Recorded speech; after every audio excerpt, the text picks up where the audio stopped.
Привет, Влад. Сразу бы хотелось Привет, начать Николай. вот с такого вот вопроса. Вот ты сейчас, кроме того, что ты стример по доте, у тебя есть своя команда, в которой ты менеджер. Не мешают ли эти занятия как-то друг другу, или же наоборот, что-то помогает другому? Ты, наверное, имеешь в виду команду NextKZ? Да. Честно говоря, я помогал долгое время ребятам, когда у них был спонсор, когда у них не было спонсора. Но вот буквально недавно мы, так скажем, распрощались, да, потому что все-таки, да, как ты правильно заметил, немного достаточно трудновато уделять времени и команде, и не только команде, да, но, конечно, главная проблема все же не во времени, а в том, что наши взгляды с ребятами на доту разнились, да, то есть лично я устал от их хона, к примеру, как вариант, да, и меня больше всего интересовало их продвижение по доте, ну вот как-то так, И они само по выбрали себе. хон, да? Я не знаю, что у них в голове, в этом-то и проблема. Но если, конечно, имеются какие-то вопросы какого-либо характера, я уже как экс-менеджер команды Next могу там на них ответить, да. Но на данный момент я в первую очередь, конечно же, вот, деятель StarLadder, звездной лестницы. Да, вот так Мгм. вот. В 2010 году ты был менеджером команды женской доты. Да, Вот. было дело. И недавно был как раз таки на StarLadder женский турнир. Вот как твое мнение насчет женской доты именно во второй доте? И стоит ли разделять эти два понятия на мужскую и женскую? Безусловно, хочу сразу сказать, это был хороший такой экспириенс, да, для меня женская дота. Я а, понял многое для себя про женские коллективы, именно такие, знаешь, массовые, потому что в какой-то момент я себя почувствовал прям у девчонок какой-то шестой подружкой просто, когда там в конфе такое там было.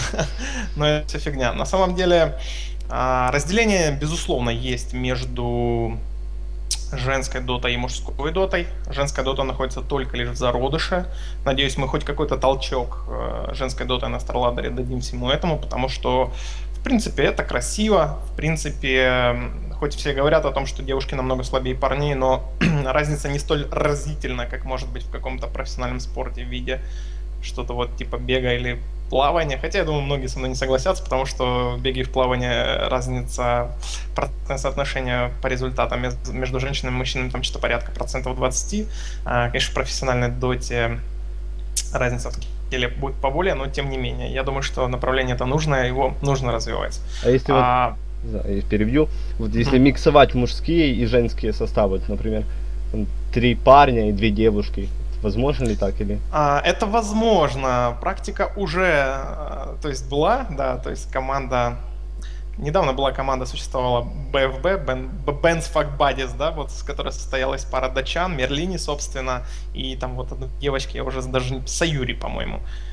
То она играла с парнями, и все якобы нормально. Другой вопрос в том, что какой в этом смысл? В каком-то фан-формате это можно сделать, да, то есть какой-то турнир, интересно, забавно, но развивать это профессионально, то есть стоит понимать, что, безусловно, это не совсем, так скажем, нужно, потому что либо женская, либо мужская. Вот мы вспоминали хон, насчет Лиги Легенд, ты сам играл в нее? Ну как, ну, ты пробовал в Я нее? играл, да, я пробовал играть в лол, безусловно, но это было так, из разряда 5 игр, и то в лол я играл только лишь из-за моего приятеля, а, бывшего известного очень варкрафтера, так скажем, в те моменты, когда мы там тусили вместе, там зависали, то вот поигрывали в лол. Но так никакого интереса в лол играть у меня по собственному желанию, в принципе, не было. В Хон я, может быть, 1 или 2 игры сыграл, ну вот, такие вот дела. Но мое сердце предано доте, и я не вижу, скажем, там конкуренции в лице Хона доте, а лол и дота это немножко разные вещи. И на данный момент популярность этих дисциплин плюс-минус одинаковая, но а вот как будет на самом деле, это мы уже посмотрим с релизом второй доты.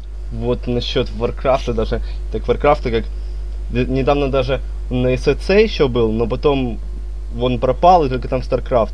Ты сам играл в Warcraft, даже полупрофессионально, как я знаю. Да, хорошо, видимо, подготовились к интервью. Ну, да, полупрофессионально там не совсем это все дотягивало, немножко проще, но, тем не менее, именно с Warcraft у меня появилась любовь к киберспорту, именно с Warcraft я начинал организаторскую деятельность, когда-то там даже менеджером был первой и единственной украинской команды Керчнет по Warcraft. Мы даже первый и последний кубок страны выиграли. Обыграл в финале, кстати, команду C-Club. Вот. Древние бородатые времена. Всем привет, если кто-то вдруг увидит с тех времен. А в StarCraft играл? В StarCraft тоже, как в LoL, играл игр, наверное, 10. Вот к StarCraft у меня нет никаких, так скажем, претензий. Игра, безусловно, великая, но просто вот мне уже, мое сердце принадлежало Доте в те моменты. На самом деле, мой StarCraft был ограничен тем, что я в первый StarCraft уже на его заре поиграл. Все, что я умел играть, что я умел делать, это вот играть за тосов, и мне бесконечно нравился Drop River. Потом, когда появился второй StarCraft, ну это буквально игр 5 длилось, да, вот вся карьера. Когда появился второй StarCraft, я расстроился, что нету там Ривера у тосов, и как-то в него вообще почти не играл. Вот, насчет ESVC. Вот, кроме таких явных, сильных команд, есть такие аутсайдеры, ну явно очень, как Barnet Gaming и Skuta. Речь идет про ESVC Dota 2, которая начнется со дня на день, который мы будем освещать. Вот. И в чем, собственно, вопрос? Вопрос в том, как ты считаешь, есть ли у них какие-то хоть шансы? То есть они, да, квалификацию прошли, но с такими гигантами доты. Вообще ESVC, вот только буквально сейчас я с одним англоязычным деятелем дота-сцены общался, мы сошлись во мнении, что это ESVC, к сожалению, получится кисловатым. Почему? Потому что сейчас обновили составы финала всего 6 команд. Не будет не MUFC малазийцев, не будет, судя по всему, никакой китайской команды. Итого нам остается смотреть только на Dignitas, которые Ботн, которых я на лане еще не видел, и, кажется, даже весь мир их еще не видел на лане. Я могу ошибаться, но вот так вот. И, конечно же, Natus Windsor. И вопрос всего турнира будет заключаться в том, хватит ли мотивации у Natus Windsor защитить титул вот в таком духе, хотя Ботн тоже довольно сильные ребята. Возвращаясь к твоему непосредственному вопросу, стоит понимать, что ESVC коммерческий турнир, и любая, допустим, страна Македония, любой, кто хочет толстосум, может, соблюдая некоторые условия райдера, так скажем, да, купить себе лицензию в страну, стать уникальным человеком, который имеет право хостить национальный отборочный у себя в стране, но бенефитов с этого абсолютно никаких нет. Это абсолютно минусовая затея.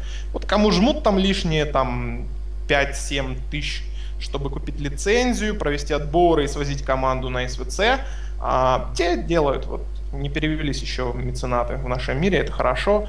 И насчет шансов. Шансов, я думаю, у команд не особо много, но чем черт не шутит. Я думаю, что все будут только лишь рады, если кто-то из этих ноунеймов достойно выступит в топ-3, поймет свои силы и сможет зажигать дальше. Но я очень сомневаюсь в этом. А за какими-то другими дисциплинами будешь следить на СВЦ этом же? Меня интересует CSGO. Я очень далек от CSGO, я играл только лишь в его бету, я не покупал его себе после релиза. Это, безусловно, очень хороший продукт от Valve, и мне интересно, как он взлетит. Потому что бытовали разные слухи даже про International по CSGO. Лично у меня нет никаких фактов, но эти слухи были, они облетели весь интернет. Будет это или нет, вроде бы якобы не будет. Но суть в том, что Valve уже набрались опыта продвижения игр. И Valve попробует, безусловно, сделать из CSGO что-то легендарное и большое. Насколько у них получится, за этим я однозначно буду наблюдать со стороны. Вот теперь хочу так, даже не вернуться, а просто перейти к нашему родному киевскому StarLadder. Вот с каждым сезоном StarLadder все становится лучше, даже добавляются новые дисциплины. Какие для тебя, например, сложности с этим есть? Например, много команд сразу выступает, поэтому матчи проходят поздно ночью. Имеется в виду непосредственно речь сейчас про финальную часть? Ну да. Что бы такого вот конструктивного? Ну да, это единственная ложка дегтя во всем StarLadder финальной части. Я думаю, придется это признать. Это у всех на виду, да, то, что все-таки нужно уделять время абсолютно всем дисциплинам. Я думаю, многие люди, знакомые с бизнесом, понимают, да, что чем больше дисциплин мы развиваем, тем больше возможностей появляется в целом для проекта, в целом для других дисциплин. Какие-то дисциплины, даже честно так скажу, по-инсайдерски поддерживают другие дисциплины. То То бишь, безусловно, это все нужно. Существует процент людей, которые приходят на StarLadder. Он, на самом деле, этот процент очень мал. Мы всегда всех приглашаем на StarLadder, всегда все в основном остаются довольны, но существует тот маленький процент людей, которые приезжают на все 4 дня издалека посмотреть доту и очень недовольны то, что не только лишь сплошная дота. Ребят, ну тоже стоит понимать, да, что у всех игр есть фан-комьюнити. Тот же самый Бланк, он огромен, я как посмотрел, там просмотры, да, и прочее. В общем, нужно расти дисциплины и, конечно, нужно привыкать, да, к тому, что, в принципе, на любом большом турнире невозможно давать людям только то, единственное, что им интересно. Лично мне интересны абсолютно все дисциплины StarLadder. Какие-то стримы я даже смотрю, да, какие-то стримы я не смотрю, но хотя бы тоже общение с комьюнити между дисциплинами, когда там танкисты что-то пытаются объяснить поинт-бланкерам, и это вот интересно, это все-таки соединяет людей, так скажем, да. Ну и прямой ответ на твой вопрос по поводу, не напрягает ли меня, что что-то там заканчивается ночью. Над этим мы, безусловно, работаем, но, как по мне, меня это не напрягает, потому что я большой фанат крупных лан-турниров, общения с людьми, с которых ты видишь редко, раз в 2-3 месяца, поэтому мне без разницы, хоть круглые сутки. Вот, а какое ты в твоем представлении будущее StarLadder? Вот, например, StarLadder сезон 6. Какой он будет? Как скажем, я довольно недавно влился в сам StarLadder, я абсолютно не являюсь человеком, который...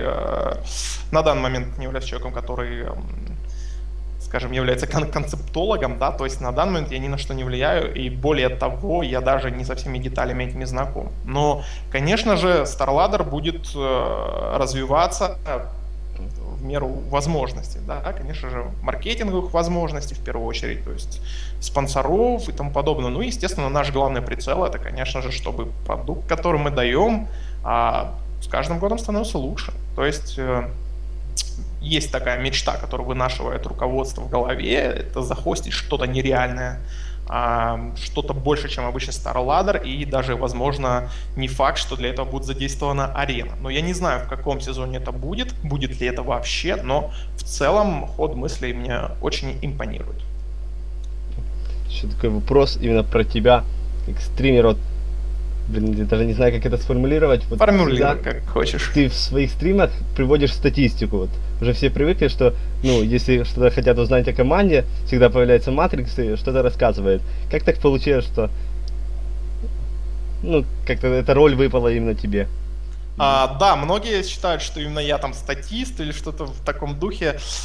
Да вообще, я расскажу в целом о нашем взаимодействии, да, то есть каждый пытается придумать что-то новое. Иногда это что-то новое смешивается, иногда кто-то у кого-то что-то ворует, не только мы там с Каспером воруем что-то у Вилата, иногда Вилат какие-то клевые фишки у нас заимствует, но по большому счету мы большие коллеги и в целом пытаемся просто друг друга дополнять, да. Вот эта вот моя статистика пришла с, ну не знаю, я одно время пытался эмоционально, вот брать эмоциями, да, но получается у меня это немногим хуже, так скажем, ну просто суть в том, что это получается немногим хуже, чем там у двух моих коллег, поэтому что-то новое попытался, вот. Ну, в последнее время я сам не могу найти свой формат, просто экспериментирую, то есть не пытаюсь, точнее, наоборот, пытаюсь придумать что-то разнообразное, но не пытаюсь как-то именно придерживаться чего-то определенного. А статистика — это, наверное, просто, скажем так, моя какая-то определенная страсть, да, то есть я люблю какие-то точные факты. И думаю, что это та маленькая фишка, которая интересна все-таки тому слушателю, который есть у меня. Так, вопрос насчет ставкапа. Вот как тебе понравилась сама идея и планируете ли вы как-то в рамках StarLadder это проводить? В рамках StarLadder проводить мы это не планируем на данный момент. Для того, чтобы проводить это в рамках StarLadder, это несложно, просто главное зажечься этой идеей. И другой момент, что пока это нам не нужно. Что же касается самого ставкапа, был он организован немцами из FPL, за что им спасибо. Это, в принципе, был фан. Я думаю, многие зрители, которые считали, что кто-то с кем-то принципиально не общается или кто-то кого-то ненавидит, заметили, да, что все мы по большому счету коллеги. И поэтому не стоит придумывать того, чего нету. В целом понравилось, ну, немножко больше нервничали, чем нужно. Кто-то попрекает нас за маты. То есть, ну, это опять же был не формат, мы так немножечко поругались, так скажем, поматерились, да.